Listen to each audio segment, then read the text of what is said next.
Deep in an American archive sits a strange, almost impossible letter, mailed just after the Second World War from the devastated ruins of Europe to a quiet rural farm in the United States. Its handwriting belongs to a captured soldier of the German army. But the letter isn't filled with resentment. It ends with a fond, unexpected signature. Your ex-tractor driver sends greetings. How did an enemy combatant end up operating heavy agricultural machinery deep inside the American homeland? And why does this single, jarring image, a German soldier steering an American tractor, expose a massive wartime system that Germany simply could not match? To understand how a soldier of the German army ended up steering American farm equipment, you have to look at the quiet yet catastrophic crisis threatening the United States home front by the spring of 1944. The sheer scale of the war had forced the military to draft millions of young men. As troop ships steamed toward Europe and the Pacific, they left behind a massive void in the agricultural sector. The rural workforce was systematically stripped away, leaving thousands of farms desperately short of the hands required to plant and harvest. Yet, at this exact moment of critical labor shortage, the demand for agricultural production had never been higher. The United States was tasked with feeding its own civilian population while simultaneously supplying immense Allied armies fighting across two oceans. This was a brutal mathematical problem. You cannot sustain a mechanized global war without an unbroken supply of food, and you cannot harvest millions of acres of crops without people to do the work. The solution to this domestic crisis came directly from the battlefields of the Old World. As Allied forces advanced, they captured hundreds of thousands of Axis troops. Transporting these men across the Atlantic removed a logistical burden from frontline commanders, but it also provided a vast, untapped pool of manpower on American soil. The government initiated a massive logistical gamble, taking captured enemy combatants and integrating them directly into the highly mechanized American agricultural system. But importing prisoners of war was only part of the equation. If American farms were truly facing a labor collapse, how did local communities manage to keep their operations running? And what actually happened when you placed an enemy soldier not just in an American field, but behind the wheel of its machinery? The reality of that massive logistical gamble did not play out in the abstract corridors of government offices in Washington. It played out in the dirt, the heat, and the quiet desperation of specific local communities. By the spring of 1944, Lawrenceburg, a rural hub in Lawrence County, Tennessee, was locked in a quiet but devastating struggle against the calendar. The planting season had arrived. The soil was warming, the daylight was expanding, and the biological clock of the agricultural cycle was ticking with absolute indifference to the war raging across the Atlantic. For local agricultural operations, including the interconnected farms of the Stribling and Brock families, the situation was moving rapidly past difficult and bordering on catastrophic. The Striblings and the Brocks were not running vast, industrialized corporate estates. They operated working, multi-generational family farms, highly reliant on a fragile combination of local hands, specialized knowledge, and seasonal labor to prep the fields, plant the crops, and maintain the complex infrastructure of rural life. But the federal draft boards had done their work with ruthless efficiency. The young, able-bodied men of Lawrence County were in uniform, scattered from training camps in the Deep South to active combat zones in Italy and the Pacific Theater. The fertile fields of Tennessee remained, but the hands required to work them had simply vanished. A working farm cannot simply be paused until a geopolitical conflict resolves. If the critical spring planting window is missed, there is no autumn harvest. If the fields are not continuously maintained, encroaching weeds, weather, and erosion rapidly reclaim the arable land. The Stribling and Brock families were facing the very real, terrifying prospect of watching productive land sit idle at the exact historical moment when the federal government was demanding record-breaking crop yields to feed a two-ocean military. The physical burden fell entirely on those who remained behind, older men, women, and children. But sheer willpower and patriotism cannot alter the unforgiving mathematics of agricultural labor. There were simply too many acres, too much heavy lifting, and too few hours in the day. The fields required raw, physical endurance. They needed muscle to haul heavy sacks of seed, clear brush, load supply wagons, and tend to the endless, exhausting daily maintenance that keeps a farm functional. The lifeline for Lawrenceburg did not come from a new domestic labor program, but from the sudden, jarring arrival of the United States military apparatus. In April 1944, the War Department officially established a prisoner of war branch camp directly within the community. Practically overnight, the geography of this quiet Tennessee county was altered by the sudden infrastructure of wartime detention. Guard details arrived, perimeters were established, and then came the heavy transport trucks, hauling hundreds of captured German soldiers straight from military processing centers into the heart of the American South. The Lawrenceburg facility was designed specifically as a satellite labor hub, intended to funnel captive, able-bodied manpower directly into the surrounding, desperate agricultural sector. The men stepping off those transport trucks were not civilian volunteers. They were not immigrants seeking a new life, and they were not hired farmhands. They were battle-hardened enemy combatants.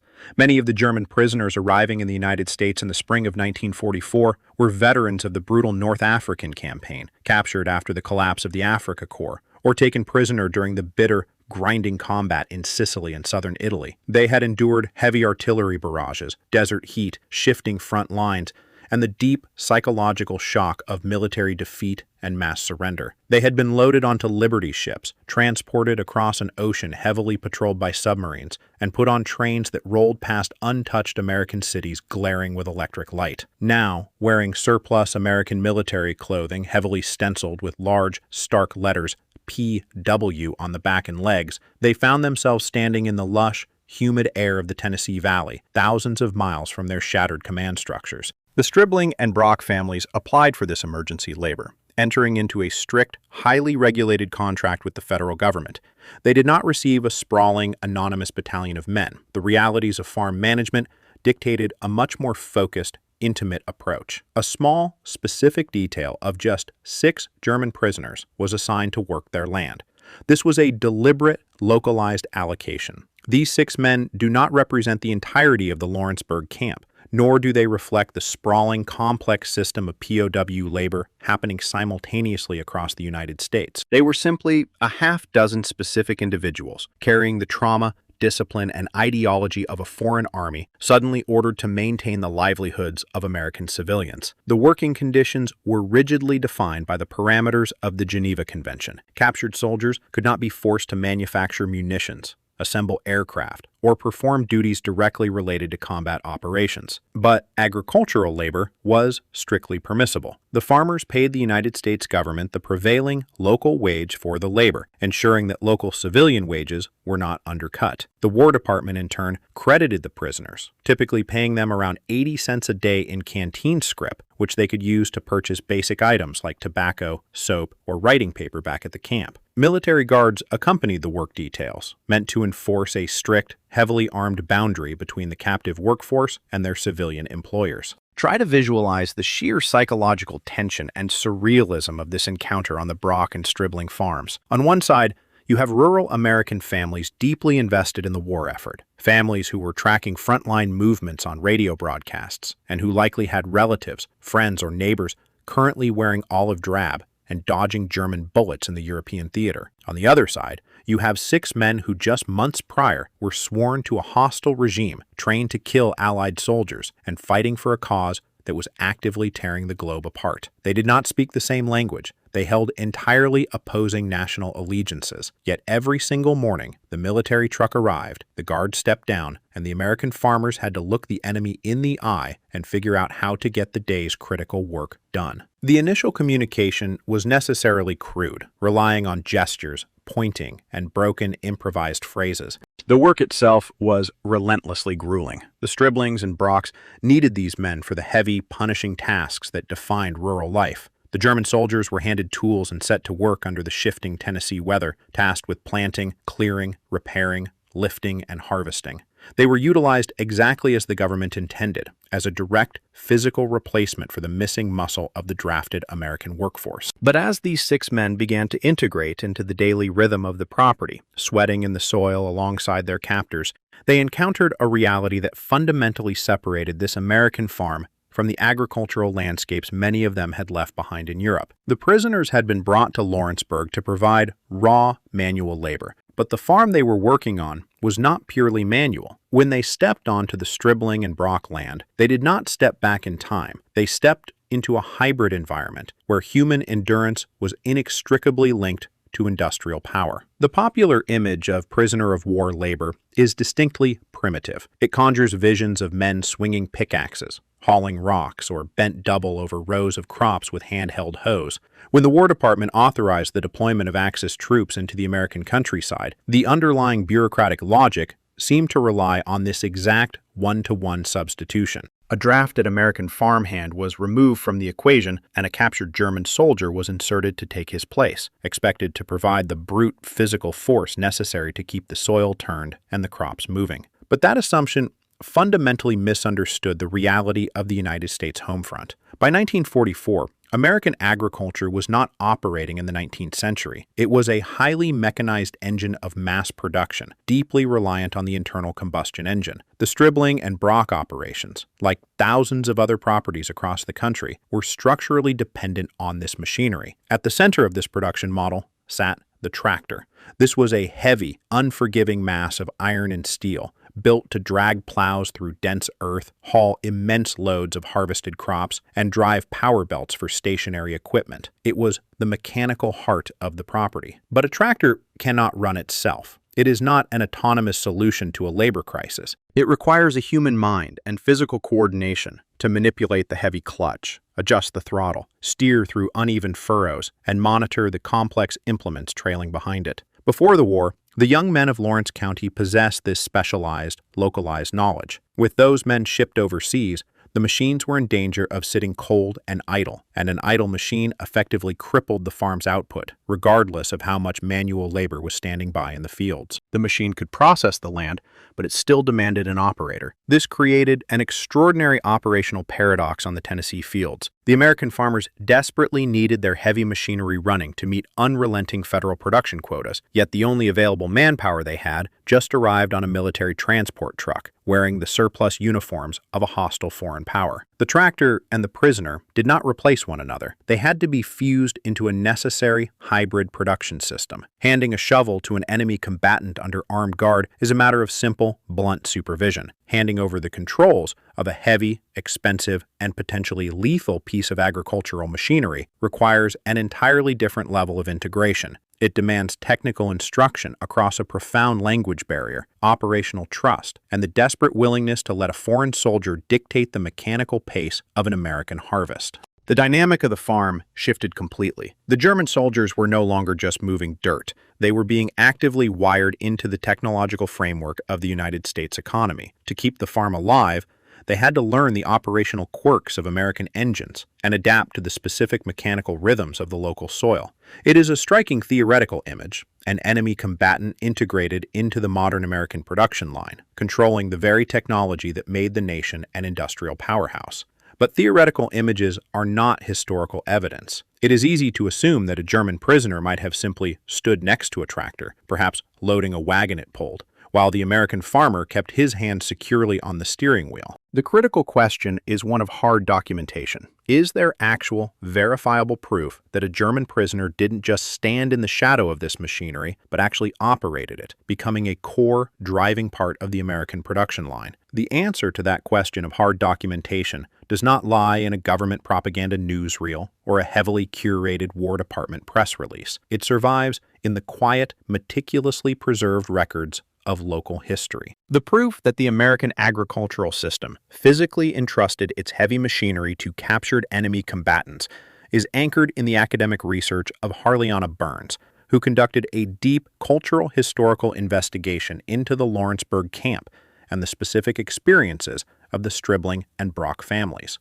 Deep within the Stribling-Brock archival collection, among the faded receipts, agricultural ledgers, and family photographs, there exists a physical letter. It was written and mailed after the guns had fallen silent, sent from across the Atlantic by one of the German prisoners who had been assigned to their specific Tennessee property. The letter itself is a profound historical artifact, bridging the gap between a rural American community and the shattered remnants of post-war Europe. But it is the closing of this letter that fundamentally alters our understanding of what actually happened in those fields. The author does not sign off merely as a former prisoner of war. He does not refer to himself primarily as a defeated soldier or a temporary laborer. He signs the letter with a specific, undeniable mechanical identity. Your ex-tractor driver sends greetings. That single line of ink on aging paper is a historical earthquake. It completely dismantles the assumption that these prisoners were relegated solely to manual, primitive tasks like picking rocks or swinging hose. The signature confirms a verified historical reality. A soldier of the German army, wearing a uniform stenciled with the letters PW, was actively sitting behind the steering wheel of the Brock family's tractor. He was controlling the throttle. He was managing the gears. He was dictating the mechanical pace of the American harvest. This was not a localized anomaly. It was a quiet, desperate fusion of foreign manpower and domestic technology. The American farmers, facing the total collapse of their seasonal timeline, made the calculated decision to hand over the mechanical heart of their livelihood to a man who, months earlier, had been shooting at American troops. But to fully grasp the weight of this image, an enemy soldier driving a tractor through the Tennessee dirt, you have to expand the scale of what that machine actually represented. A tractor in the spring of 1944 was not just a heavy vehicle. It was the visible, rumbling tip of a massive, continent-spanning logistical iceberg. It represented a vast, unbroken industrial system that defied the realities of a global war.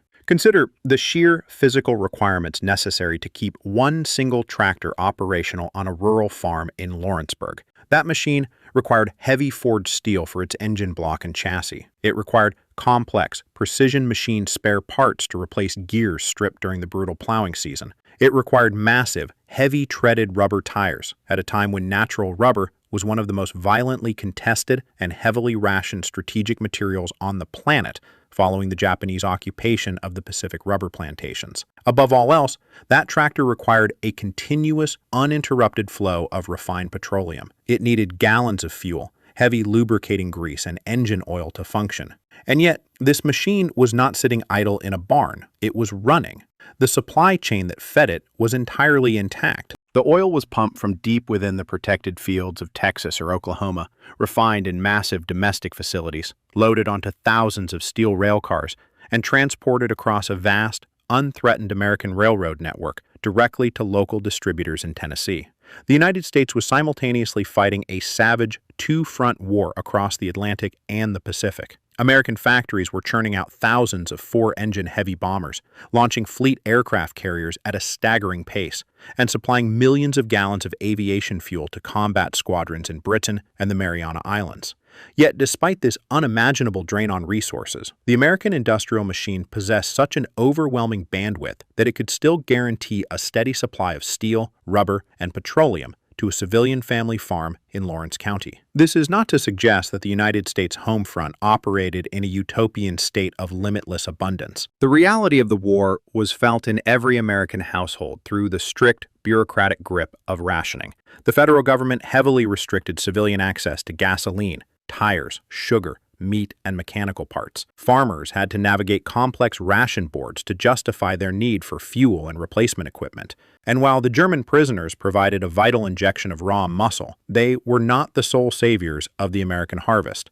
The domestic agricultural system was kept afloat by a monumental mobilization of local civilians. Women took on grueling physical roles they had traditionally been excluded from. High school students were released from classes to work the fields. Older men, long past retirement age, stepped back into the punishing daily grind of farm management. The German POWs were a highly visible, critical patch in a leaking hull, but they were operating within a system that was fundamentally sustained by the shared sacrifice and exhaustion of the American civilian populace. But when you introduce the enemy perspective into this mechanized reality, the contrast becomes staggering. The prisoner sitting behind the wheel of that American tractor did not materialize out of thin air. He was a product of the German military apparatus, and he carried with him the logistical memory of the army he had just been forced to surrender. To a German combat veteran in 1944, the sight of a fully mechanized, fuel-rich civilian farm functioning in the middle of a total war was not just impressive, it was a profound,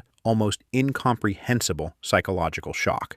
The popular mythology of the Second World War often paints the German Wehrmacht as a highly advanced, fully mechanized juggernaut of blitzkrieg warfare. The historical reality was vastly different.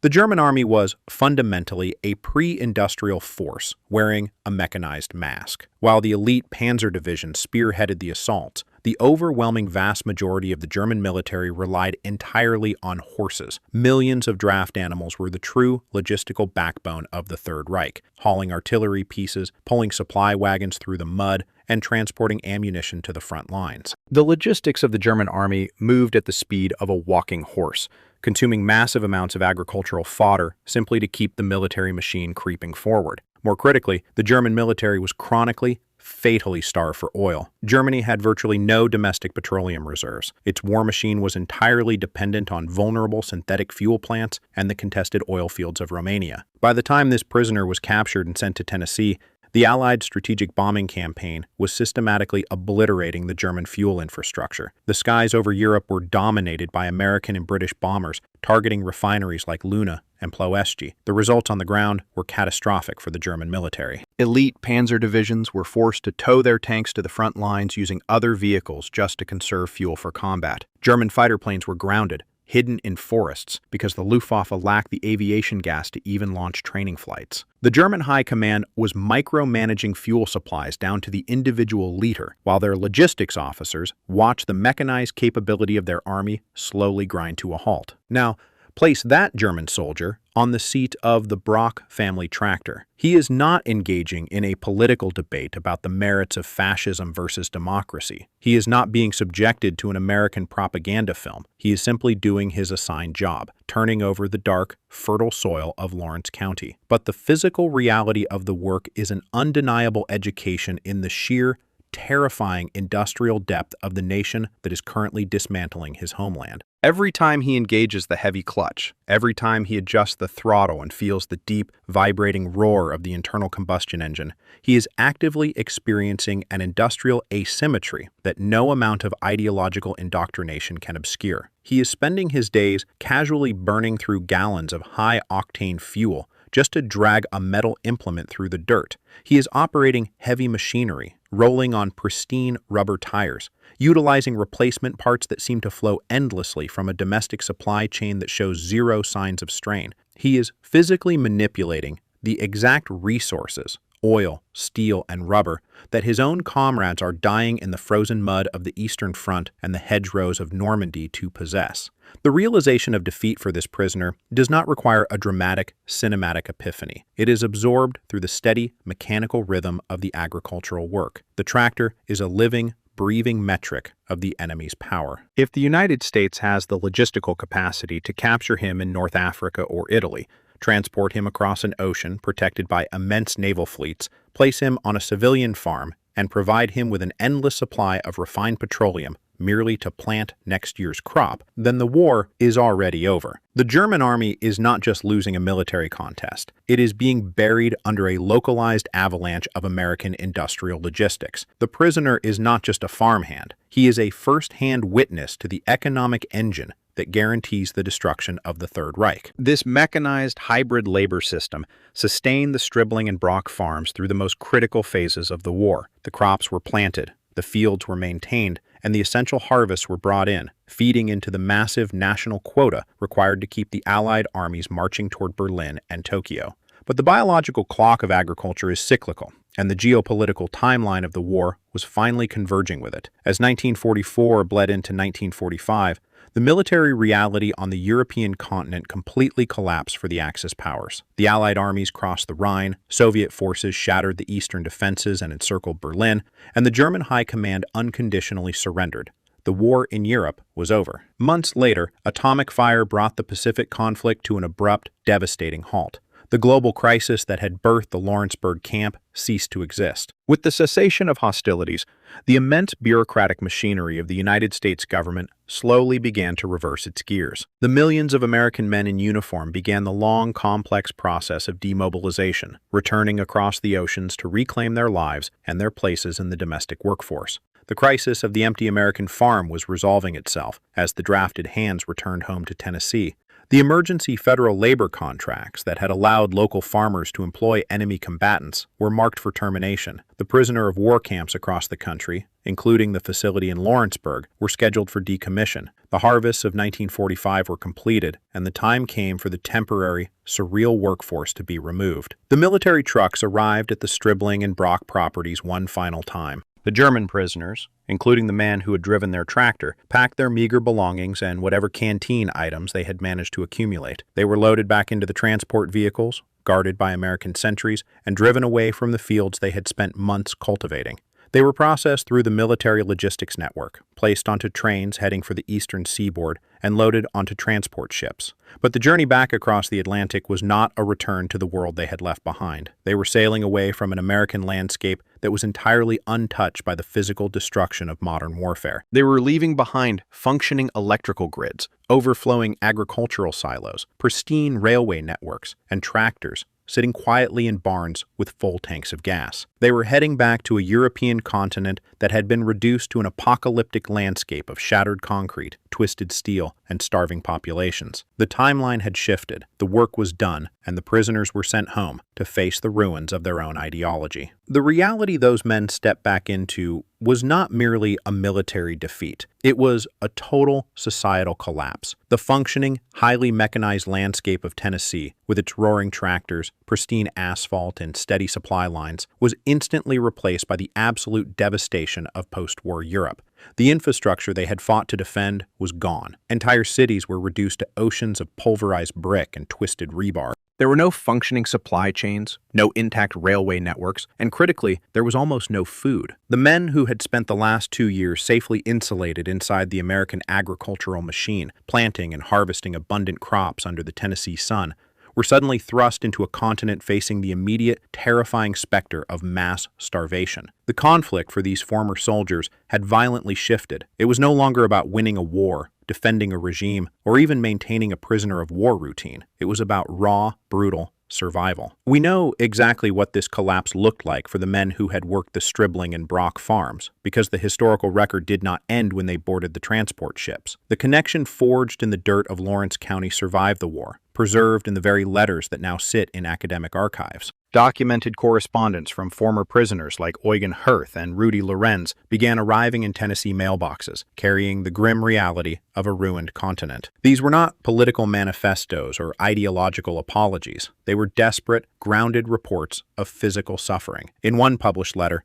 a former prisoner explicitly details the agonizing, daily struggle to find enough calories just to stay alive. The severe food shortages in post-war Germany were not an abstract economic problem. They were a gnawing, physical reality affecting every single survivor. He writes of the crushing hunger, the empty markets, and the desperate search for anything edible in the rubble. And then, in a moment of stark, devastating clarity, the letter pivots. The former soldier directly compares his current, starving reality in a defeated Germany to the meals he was fed while working under armed guard on the American farm. He remembers the food provided by the Stribling-Brock families. He remembers what it was like to eat within a system that had the logistical capacity to feed even its enemies. The contrast is staggering. The letters arriving in Lawrenceburg were not just greetings from the past. They were a desperate transmission from a starving continent, reaching across the Atlantic, leaving the American families to decide what to do with the haunting voice of an enemy who was now simply a hungry man. The Brock and Stribling families could have easily folded those letters, placed them in a drawer, and considered their wartime obligations permanently closed. The government labor contract was long terminated. The global conflict was decisively won.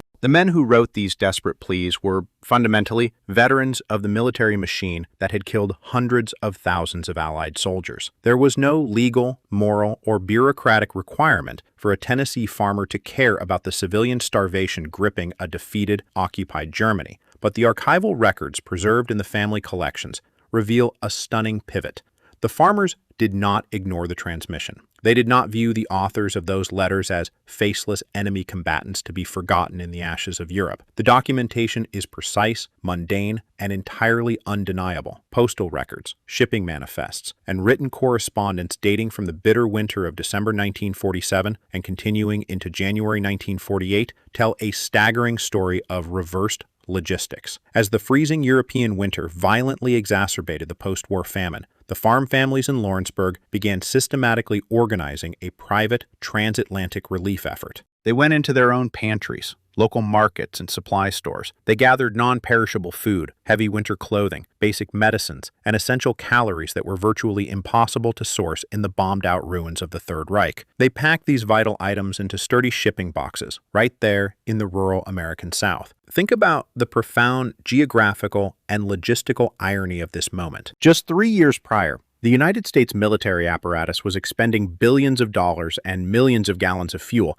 to transport heavy bombers, artillery shells, and armed divisions across the Atlantic to systematically dismantle the German state. Now, the private citizens of Lawrenceburg were utilizing the international postal system to push calories and fabric back across that exact same ocean directly into the hands of the very men that American troops had fought to defeat. The former prisoners, men who had once marched in Wehrmacht uniforms and surrendered in the dust of North Africa or the rubble of Italy, were now standing in the freezing, shattered remains of their homeland, tearing open cardboard boxes postmarked from Tennessee. When they unpacked flour, sugar, canned goods, and thick coats, they were unboxing the direct biological yield of the very fields they had helped maintain. The American farmers, who had once directed their daily labor under the watchful eyes of armed military guards, had voluntarily transformed themselves into a civilian lifeline. This is the ultimate, unanticipated fracture in the War Department's emergency labor calculus. The federal government had designed the prisoner of war agricultural program as a cold, strictly mathematical transaction. The formula was entirely utilitarian. An American farm lost a drafted worker, so the military provided a captured body to maintain the caloric output necessary to sustain a two-ocean war. It was never intended to be an exchange of humanity. The armed guards, the strict regulations, and the Geneva Convention parameters were all explicitly implemented to ensure the enemy remained the enemy, safely contained behind a psychological and physical wire. But you cannot place human beings in the same field day after day, working under the same brutal sun, and expect them to remain abstract political concepts. Sweating over the same soil, wrestling with the same heavy machinery, and sharing the physical exhaustion of a harvest strips away the uniform. The American farmers and the German soldiers had shared the profound, universal reality of agricultural survival. When the Brocks and Striblings packed those relief boxes in the winter of 1947, they were not sending aid to the defeated German army. They were sending food to the men who had helped save their harvest when their own sons and brothers were gone. The climax of this wartime deployment was not a battlefield victory, nor was it a record-breaking crop yield. It was a cardboard box of supplies,